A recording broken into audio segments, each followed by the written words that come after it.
Hi folks, it's your friend Bernie here, and welcome to this episode of the Co-working Values podcast. It's one of our visionary series, which is a journey we're going on with Igor and Helga from Ancards, where we actively seek out stories and people and co-working spaces that are probably a bit under the radar, but they're doing really important, especially local work, or they're bucking the trend, or they're challenging the status quo, as we like to say, but actually really challenging the status quo, not just saying we're mission driven and then forgetting about what they're really doing.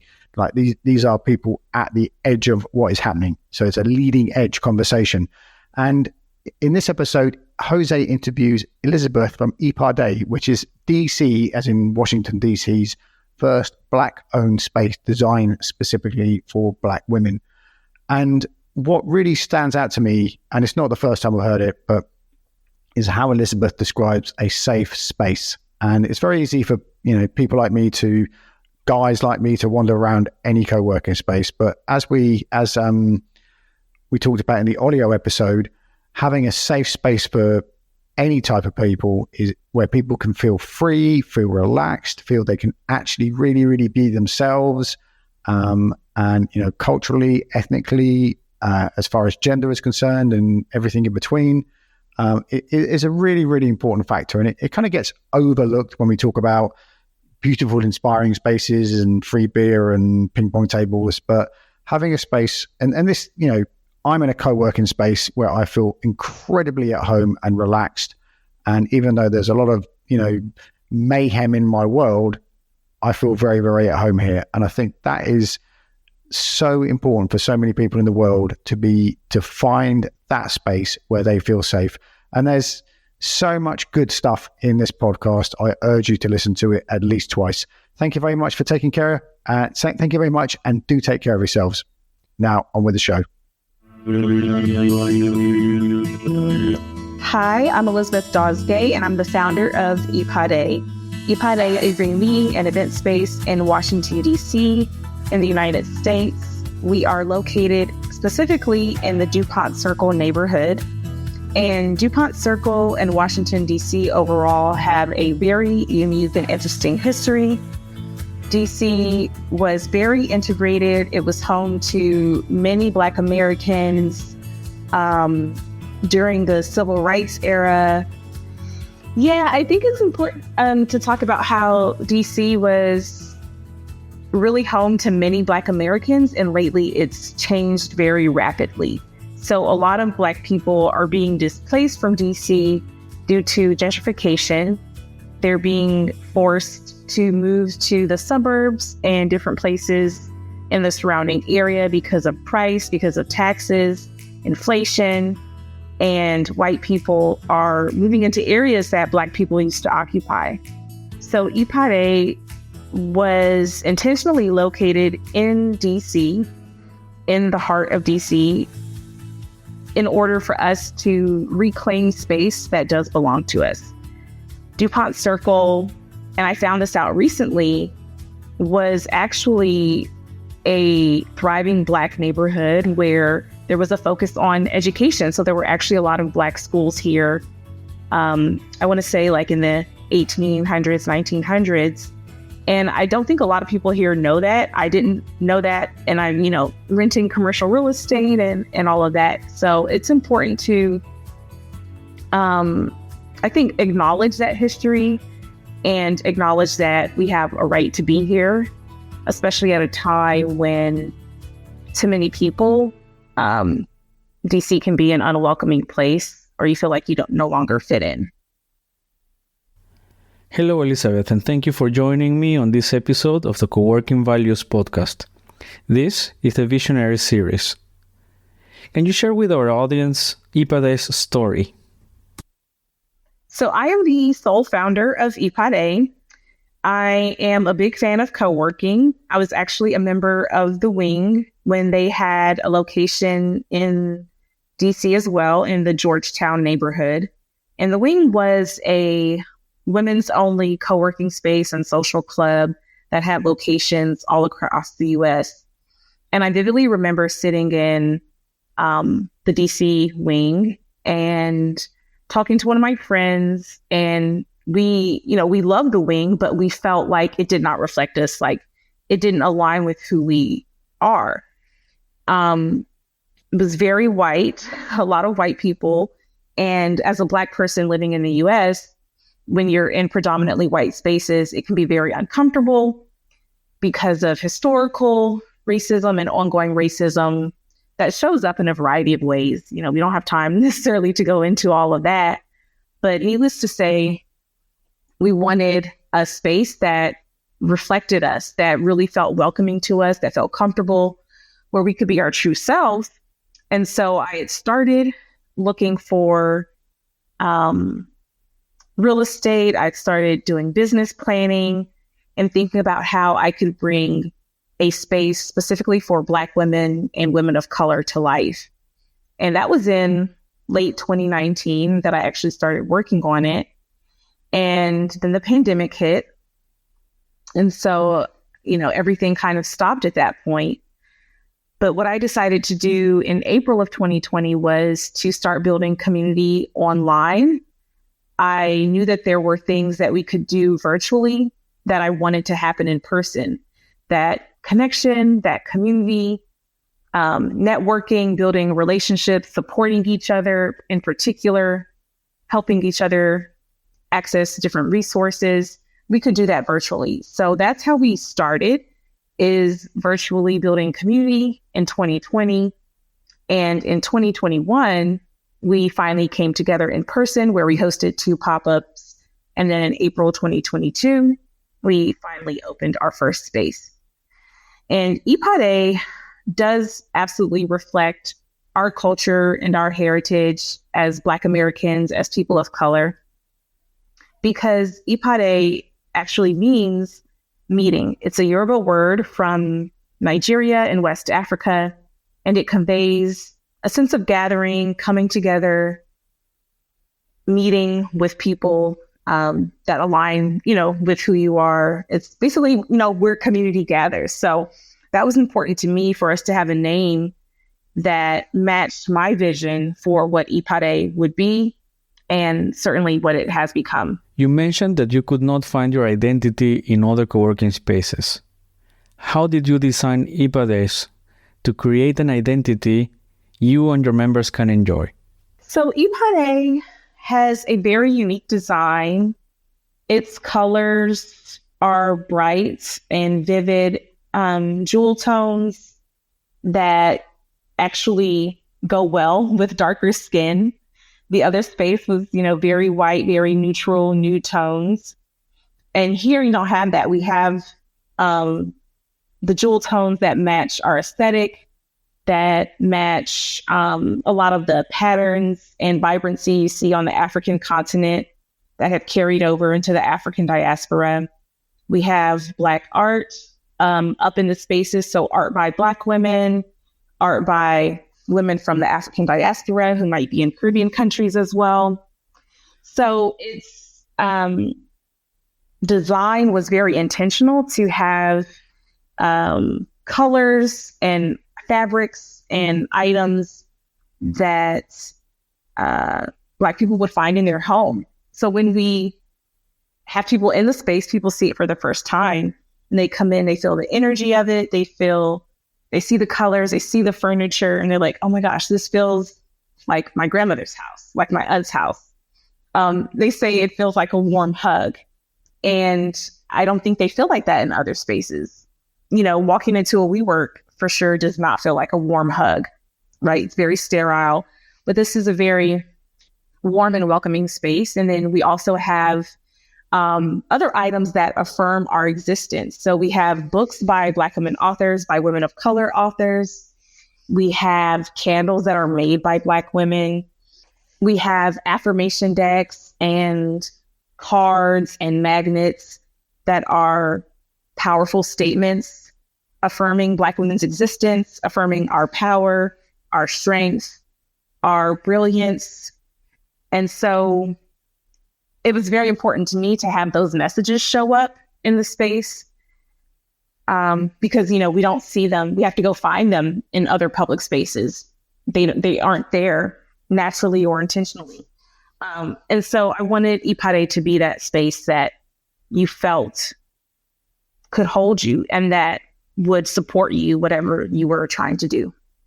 Is it accurate to say that Ipade deliberately designs a culture to welcome its users? Yes, absolutely. Ipade is a place where most of the members and people that utilize the space have a shared lived experience. And, that shared lived experience is really around race, around gender, around, sexuality, around economic status, and especially around the values that they share, that we share around how we want the world to be. So most of us are working to change the world, to change our communities for the better, to do something beneficial for Black people and other people in the world. And so it's one of those places where you can meet other people who understand you and who are also working towards the same things that you are. Is Ipade a culture embassy for women of color? I often think of co-working spaces as embassies for entrepreneurship and communities. Yes, definitely. It's interesting to think of it that way. And I think it certainly has been. I think another word I used to describe it is an incubator of sorts. So people are coming here with their bold ideas and visions, again, for their communities, for society, for the world. And they're able to be in connection with other people that can help them achieve that vision. And so I've seen that happen in a few ways. For example, we have a makers market that we do quarterly. And the makers market is where Black women entrepreneurs get to showcase their products, sell their products, things that they make by hand or that they design, with the rest of our community, but also the neighborhood that we're in.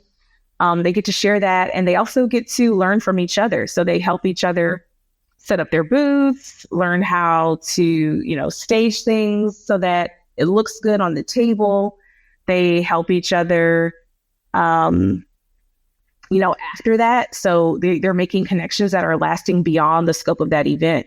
So that's a really interesting example of how you could, call this like an embassy or an incubator where people are getting to grow something in a way that they wouldn't have otherwise. What is Ipade's business model?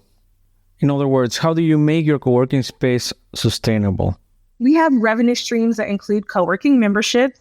We have a membership for individuals as well as for organizations that might have a need for meeting or event space. We also rent out the venue for private events.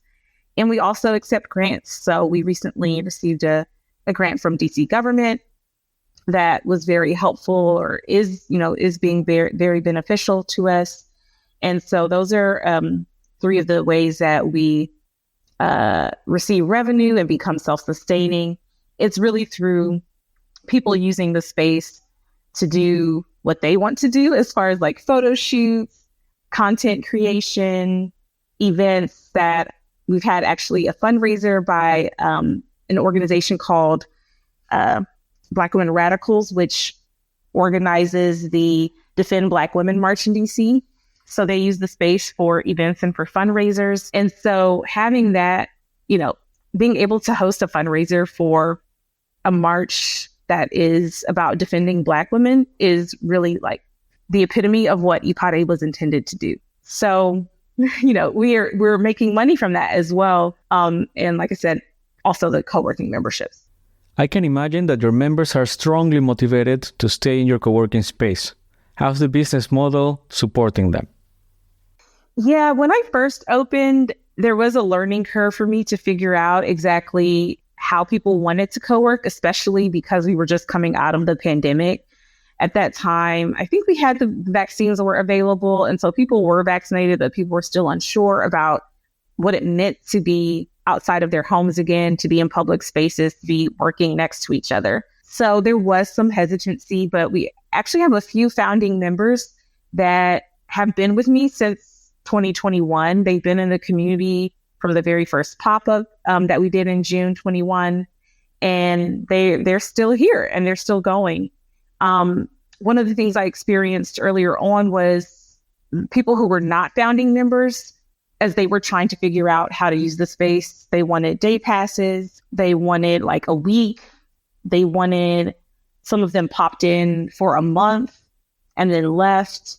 And so, yeah, there was definitely some turnover, but I've had a very solid community of founding members that provide a lot of support, that provide a lot of encouragement, and they find great value in being in community and being in a space. So we have changed our membership model over time. So I had tiers. I had 3 tiers of membership to provide like services for people that wanted to come once a week or once a month. So we had those options, but I didn't find it to be very sustainable for me for revenue, of course. So that's when we switched to the 1 membership for individuals, as well as 1 membership for organizations at a price that matches my community's willingness to pay and ability to pay. So it's a very fair price. But what it does is allow people to be in here as often as they want, so they can meet other people, see each other. They don't have to limit themselves to how often they come into the space. It's unlimited. And so that's just a better option for us. So now we also require a 6-month commitment, and we try to make that as clear as possible to people that once they join the community, they're expected to be a part of the community for at least 6 months. And so we've had people, like before, people were just coming and going as they saw fit. And, that was good for them, but it wasn't good for me as a business owner. And so instead of requiring a year, like I know some other spaces do actually require a year contract, ours is 6 months, which is, not that long, but it's enough time for people to figure out how the space can really fit into their life and also benefit them. It is fascinating to see that a 1 membership model helps coworking members to be empowered and activated to support the creation of a community. When I was researching Ipade, I was pleasantly surprised to find a lot of information about events and activities you're organizing to connect and support your ecosystem. How do you see Ipade's impact on society so far? I think that's a great question. And our impact is multi-level. It's multifaceted. So there's the individual impact that we're making where, when people feel supported, when they're able to be productive, when they have connection to resources that are going to help them be their best selves and do their best, they then go out into the world and they make powerful things happen. So it starts at the individual level and it does move up to the societal level through those individuals. We're also, as a business, having an impact on the community. I mentioned earlier that we're in DuPont Circle, what people know to be a very white space, but that has very diverse roots. And so we're having an impact on the neighborhood here by showing the people that live here that Black people are doing great things and that we're taking up space and that we deserve to be here. And that, given the history of the United States, especially in 2020, what we all saw, what you all probably watched on the news around racism and racial justice, that's important. It's important to make a statement around what Black people do, what we can do, how we are, our humanity. So us existing here, living here, coming to co-work in this neighborhood just further supports our humanity and allows everyone else in DC to see us. We're not invisible anymore. We're here. And so that, I think, has one level of impact. I think another layer that Ipade has is for our community to see us, right? For other Black people to see that it's possible to have a dream, have a vision, and to bring it to life. So a lot of the events that we do here have been around achieving your dreams, living your purpose, doing great things that you set your mind to. And I'm personally a living example of that. And this space that people walk into is a living example of that. So it does inspire, I think, people who interact with the space people who follow us on social media, who might be in other parts of the United States, who have similar goals of opening an event space or a meeting space in their neighborhood. It's a source of inspiration for them to go out and to do it and then to have an impact in their neighborhood. So change starts locally, but we know, and I know that what I'm doing has a much broader and bigger impact. It looks clear to me why Ipade is unique, but I would like to know if there are other similar co-working spaces around you. We are definitely one of the few, but there are the few, and I think it's important to recognize them. So, for example, in our area, in the DC metro area, which also includes the states of Maryland and Virginia that touch DC, there have been spaces in Maryland mostly that are Black woman owned, that either provided content creation studios or that provided co-working. And I think what's important to note is that those entities were on the outskirts. They were outside. And I spoke earlier about Black people being pushed out due to cost pricing. And even before I started, I was encouraged to be outside. People was like, oh, it'd be cheaper for you to do it in Maryland. It'd be cheaper for you to do it in Anacostia, which is in the southern part of DC, across the river, as we say, and closer to the southern part of Maryland. And it's definitely cheaper, but it was important for me, again, to be in the center. We don't belong in the outskirts. We belong in the mix of everything. So that is unique. We are the first, I believe, the first Black woman-owned co-working space in DC. There are certainly other Black woman-owned businesses, but when it comes to co-working, we're very unique in that regard. Most of the co-working spaces here are predominantly white or owned by men. So it's unique in that intersection of being Black, being a woman, and our approach to co-working, which is very community-oriented. I read on your website about creating a safe space for your members. How do you define safe space? Additionally, what does transformative change mean? I'll start with safe space. So when we're talking about the experience and the lived experience of Black people and people of color, we have a very recent history in the United States of it being dangerous for us to exist in certain places. My own grandmother, for example, grew up under segregation where she could not go to certain places. This was pre-civil rights. I'm trying to think of how much I want to share, but I will say that a lot of Black people that live today who are relatively young have family that remember a time when they couldn't drive through a certain area. And that still exists in certain parts of the United States. Luckily in DC and in the DC metro area, not as much, but I grew up in the South. I'm from Texas. And driving over to Alabama to see my grandparents, there were towns that we couldn't stop in. And that is me, someone who's a millennial, right? And having that experience of it's actually dangerous for you to be there. When we talk about, that's one extreme. And there are other, on the other end of the spectrum, you have workplaces that are uncomfortable for people where you might be the only one. You might be the only Black person amongst all white people. And you may experience certain things, people talking to you a different way, having lower expectations of you, bringing their own biases and judgments and beliefs to you and applying that to you, even though you're your own individual. You might be passed over for a promotion. And so Ipade doesn't solve those things necessarily that happen in other workplaces, but it is a place where people can come and they don't have to experience those things. They don't get talked to a certain way. They don't get looked at a certain way. For example, wearing a head wrap. It's something, we do to cover our hair when we don't want to take the time to do it. And in white offices, you can't wear a head wrap. You will get looked at. You will You might get fired. You might be labeled unprofessional.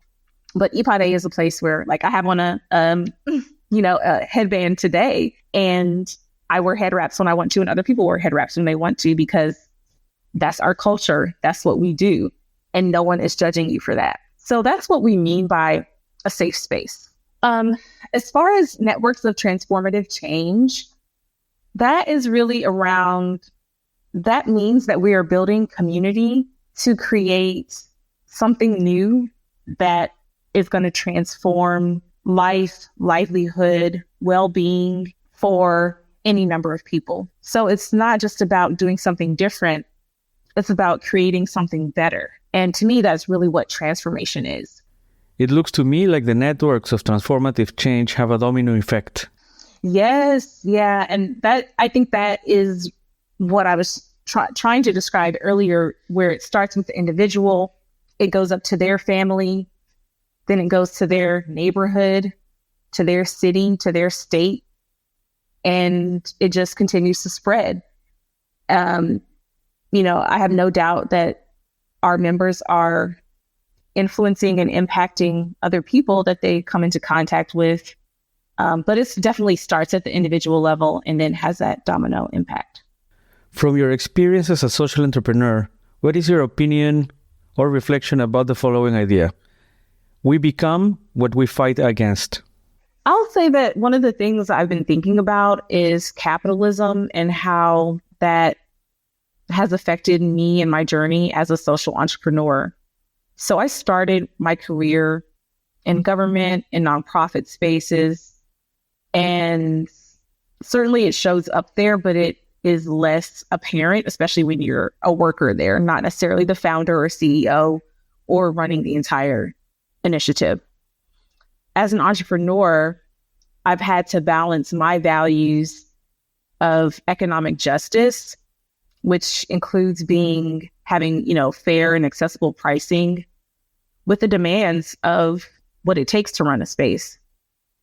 So I'm constantly, balancing that. And it, took some time. Again, I mentioned the price point, finding a good price that would help me cover expenses, but also be accessible for my members and allow them to access the space.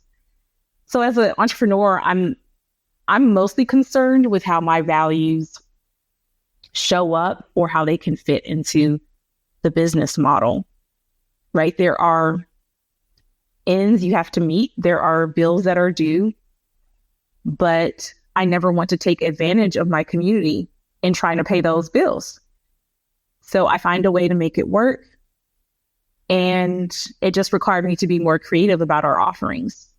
So instead of charging people $300 or $400 a month, or even there's a space here in DC that charges $600 a month, that is inaccessible for Black people, for many Black people. And that's not to say that there aren't rich and wealthy Black Americans. There absolutely are. But for most of us, $600 a month is just unreasonable. So I couldn't do that. I could not charge $600 a month and say that I am serving Black women in DC, that those two would not align. Would $600 a month be better for my business? Sure. But I'm not willing to do that. So I just got creative around where we could make money, doing events, doing pop-ups, venue rentals, and making sure people are aware of those. So that's the balance that I'm mostly concerned about. And I think the way that I do business and the way our community functions is very different in that regard because of the values that I hold. Do you have any story of transformative change you could share with us? So one, I will share examples of transformation. We recently held a day of rest and restoration for Martin Luther King Jr. Day. So that's a holiday in the United States that celebrates civil rights leader Martin Luther King Jr. And it's typically a day of service. So people will take off work and they might do a community service project. This year, I wanted to do something different. I wanted us to be in service to ourselves because we do so much for our communities at all times. And we might in doing that, pass over doing things for ourselves. So I really wanted it to be a day where people could come together, not only build community, but also embody rest and self-care practices. So we had yoga, we had Reiki, we had vision boarding, where people could create their own vision board for 2023. And we had someone leading a meditation and contemplative prayer practice. And a lot of people are familiar with yoga and vision boards. They know how to do that, but they aren't necessarily familiar with Reiki, with meditation, or contemplative prayer.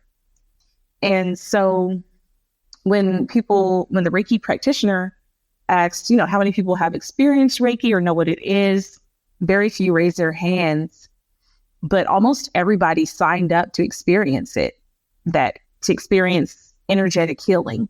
And that showed me, they were curious about it. And many of them mentioned, oh, this is something I want to continue doing. I want to explore what Reiki can offer. Similar thing happened with the contemplative prayer.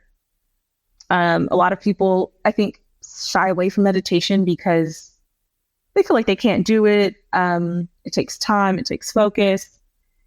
And what the contemplative prayer facilitator did was make it really accessible.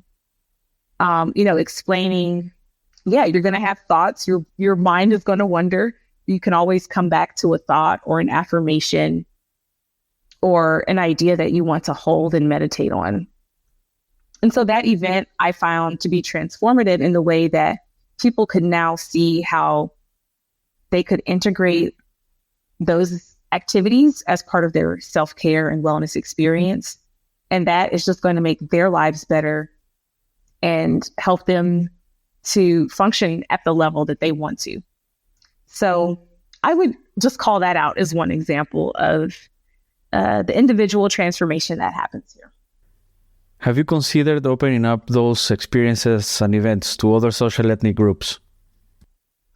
Oh, yeah. And we absolutely have people that are not Black come to different events. So some of our events are closed, some are open. For example, we had recently a Black History Month artist exhibition, and everyone was welcome. We want people to experience everything that our community has to offer. It is beneficial for our society. And, the idea is not to be exclusive in that way. It's just to make sure that in everything that we do, we center Black women, we center people of color, and everyone's invited to participate and experience that. What do you envision in the future for Ipade? Talking about the future, what do you think will be the role of AI, artificial intelligence, in co-working communities? AI could level the field for most humans and give us more opportunities to take care of community building. That's my optimistic opinion. Yeah, it's an interesting idea, AI being able to provide us more time to spend with each other. I'm not as hopeful as you are.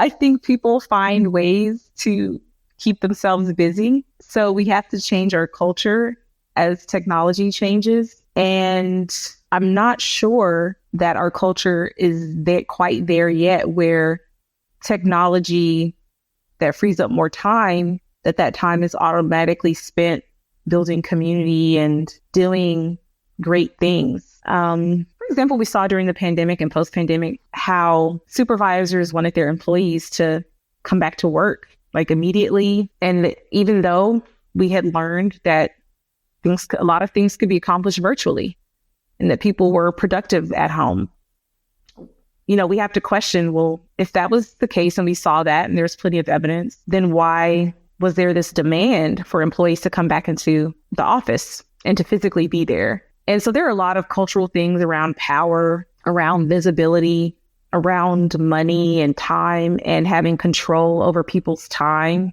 that I don't think technology will solve. It will or the powers that be rather, not me, but, people overall will find new ways to keep control over how others spend their time.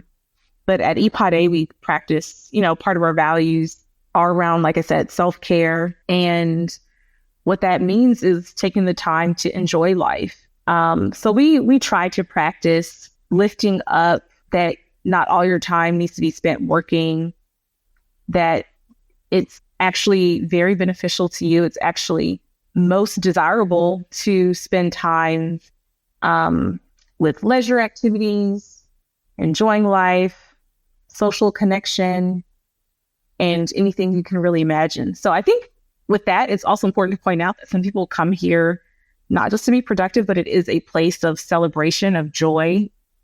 And so there are a variety of ways that people utilize the space. And I think that will certainly continue into the future.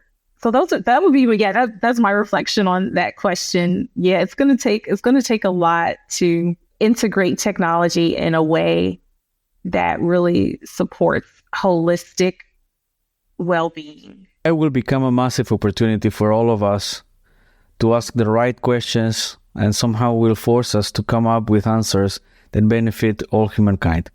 I envision co-working communities playing a positive role in bringing people together.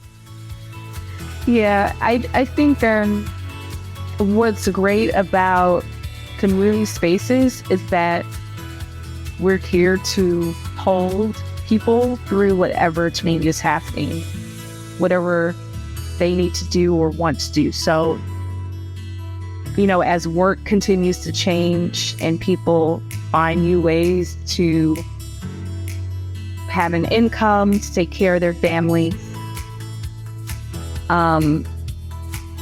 this space will be here. They will still need to do that in community. They will still need to connect with others. They will still want somewhere to see themselves reflected and to share life with other people. So I think regardless of what the future looks like, co-working spaces, community spaces, meeting places have a role in that. And our role will also continue to evolve. Dear Elizabeth, thank you for your work and dedication, and for inspiring me to keep more present about my origin, my culture, and the value it can bring to others. Thank you so much for having me. It was really interesting to talk to you and a great conversation. So I appreciate the invitation.